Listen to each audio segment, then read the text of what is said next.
नमस्कार, news today network के इस खास कार्यक्रम उत्तराखंड समाचार में आपका स्वागत है। आप देख रहे हैं उत्तराखंड की मुख्य खबरें। चलिए शुरुआत करते हैं हेडलाइन से। उत्तराखंड से दूसरे राज्यों में भी दौड़ेंगी बसें। देखिए परिवहन विभाग ने किन प्रदेशों के लिए दी है हरी झंडी। जिम कॉर्बेट नेशनल पार्क में टाइगर के होंगे 100% दीदार। देखिए पर्यटक सफारी लेकर किस जगह से देख सकेंगे बाघ को सुरक्षित तरीके से। किसानों का आंदोलन सदन के बाद अब पहुंचा सड़क तक। देखिए किसान संगठन और कांग्रेस ने क्या लगाए केंद्र सरकार पर आरोप। उत्तराखंड में कोरोना से मौत का आंकड़ा बढ़कर पहुंचा 555। देखिए आज कितने मिले हैं आपके जिले में कोरोना संक्रमित।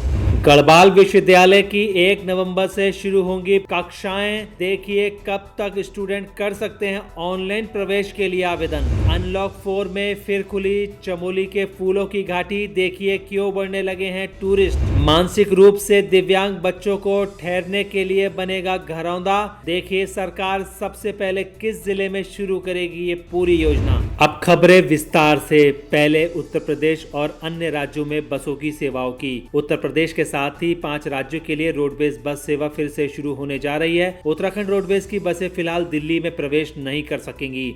दिल्ली ने बसों की अनुमति देने से इनकार कर दिया है। ये प्रतिबंध केवल उत्तराखंड में ही नहीं बल्कि अन्य राज्यों की बसों पर भी लागू है। इस सूरत में उत्तर प्रदेश की बसें गाजियाबाद में अपने कौशाम्बी बस अड्डे तक जा रही हैं। उत्तराखंड को भी उत्तर प्रदेश में कौशाम्बी तक बसों के संचालन का प्रस्ताव दिया है। वहां से दूसरे साधनों से यात्रियों को दिल्ली जाना पड़ेगा। गौरतलब है कि 22 मार्च से उत्तराखंड में अंतर्राज्यीय परिवहन बंद पड़ा है। कुछ दिनों से उत्तर प्रदेश, हरियाणा, राजस्थान और हिमाचल प्रदेश की ओर से उत्तराखंड राज्य में बस संचालन फिर से शुरू करने की अपील की जा रही है। उत्तर प्रदेश ने रूटों पर बसों का चार्ट बनाकर भेज दिया है। उत्तराखंड रोडवेज और परिवहन विभाग भी सरकार से बसों की सेवाओं के आवागमन की मांग कर रहे थे। ऐसे इसलिए भी कि उत्तर प्रदेश और अन्य राज्यों की एक दूसरे प्रदेश में बस आने जाने लगी हैं। वहीं बसें संचालित नहीं होने से उत्तराखंड रोडवेज को भी परेशानियों का सामना करना पड़ रहा है। अगली खबर जिम कॉर्बेट नेशनल पार्क की। Ramnagar Jim Corbett national park में लगातार सूचना मिलती है कि जो पर्यटक वहां गए उनमें से काफी कम पर्यटक ही टाइगर के दर्शन कर पाते हैं। लेकिन वन एवं पर्यावरण मंत्रालय की फॉरेस्ट एडवाइजरी कमेटी ने उत्तराखंड के जिम कॉर्बेट नेशनल पार्क में टाइगर सफारी बनाने के प्रस्ताव को मंजूरी दे दी है। टाइगर पार्क के बफर जोन क्षेत्र में पड़ने वाले 35 हेक्टेयर इलाके में टाइगर सफारी बनाई जाएगी, जिसमें बाघों के शर्तिया दर्शन होंगे।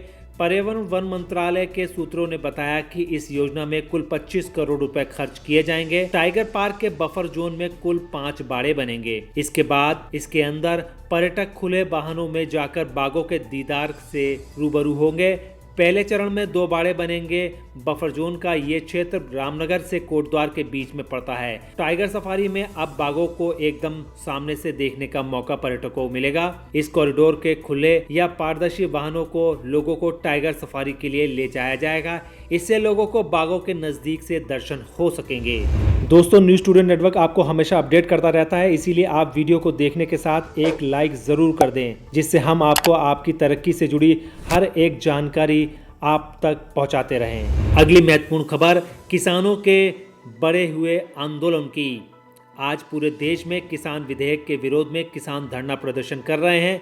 ऊधम सिंह नगर में तराई किसान संगठन के केंद्रीय अध्यक्ष तजिंदर सिंह बिर्क ने कहा कि केंद्र सरकार ने काला कानून थोप दिया है, जिसका पूरे देश में किसान विरोध कर रहे हैं।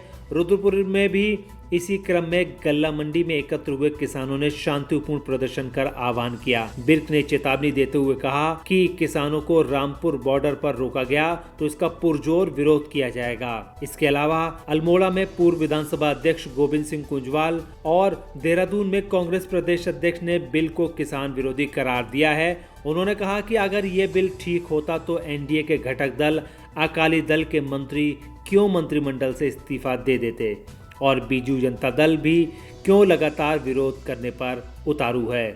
उन्होंने कहा कि किसानों को उनके एमएसपी का रेट भी तय करना जरूरी हो गया है। अकाली दल की जो मंत्री थे उन्होंने क्यों त्यागपत्र दिया? आप उनको तो समझा नहीं पाए। आज आप कांग्रेस पे आरोप लगा रहे हैं, किसानों पे आरोप लगा रहे हैं। बीजू जनता दल जो सदैव सरकार के साथ खड़ा रहता है, उसने भी जो है कहा कि इस बिल को सेलेक्ट कमेटी को भेजा जाए। आखिर ऐसी क्या बात थी? किसानों को खतरा है, डर है इस बात का कि सरकार ने इस एक्ट में न्यूनतम समर्थन मूल्य का कहीं जिक्र नहीं किया। अगली महत्वपूर्ण खबर कोरोना के बढ़ते आंकड़ों की। उत्तराखंड में कोरोना वायरस का प्रकोप रुकने का नाम ही नहीं ले रहा है। प्रदेश में देर रात 928 रोगी कोरोना वायरस से संक्रमित हुए हैं, जिससे आंकड़ा कुल मिलाकर अब 45,332 संक्रमितों का पहुंच गया। कोरोना से आज ही प्रदेश में अलग अलग चिकित्सालयों में 13 मरीजों की मौत हुई है और देर रात तक मरने वालों की आंकड़ा बढ़कर 555 पहुंच गया है, जबकि 1488 रोगी कोरोना वायरस की जंग जीत चुके हैं। इस तरह अभी तक प्रदेश में अलग अलग चिकित्सालयों में 10,934 मरीज कोरोना वायरस से लड़ रहे हैं। अल्मोड़ा जिले में 51, बागेश्वर में 21, चमोली में 65, चंपावत में 30, देहरादून में 203, हरिद्वार में 87, नैनीताल में 173, पौड़ी में 107, पिथौरागढ़ में 4, रुद्रप्रयाग में 13, टिहरी गढ़वाल में 33, ऊधम सिंह नगर में 117, उत्तरकाशी में 24 मरीज मिलने से ये आंकड़ा 928 पहुंच चुका है। अगली महत्वपूर्ण खबर, गढ़वाल विश्वविद्यालय में सत्र की शुरुआत की। विश्वविद्यालय अनुदान आयोग यानी यूजीसी ने गढ़वाल विश्वविद्यालय को 1 नवंबर से शैक्षणिक सत्र की कक्षाएं शुरू करने के लिए निर्देश जारी कर दिए हैं। विश्वविद्यालय को मार्च 2021 तक प्रथम बैच की परीक्षाएं भी कराने के लिए कहा गया है। हालांकि गढ़वाल केंद्रीय विश्वविद्यालय ने नवंबर माह से पहले ही कक्षाएं शुरू करने की योजना बनाई है। कोरोना वायरस के चलते इस वर्ष शैक्षणिक सत्र देरी से शुरू हो रहा है। वर्तमान में गढ़वाल विश्वविद्यालय में स्नातक प्रथम वर्ष में प्रवेश के लिए ऑनलाइन आवेदन पत्र भरने की पूरी प्रक्रिया की गई है, जबकि स्नातकोत्तर और व्यावसायिक पाठ्यक्रमों में प्रवेश के लिए आवेदन भरने की अंतिम तिथि 5 अक्टूबर और 24 अक्टूबर निर्धारित की गई है। विश्वविद्यालय के कुल सचिव प्रोफेसर पवार ने बताया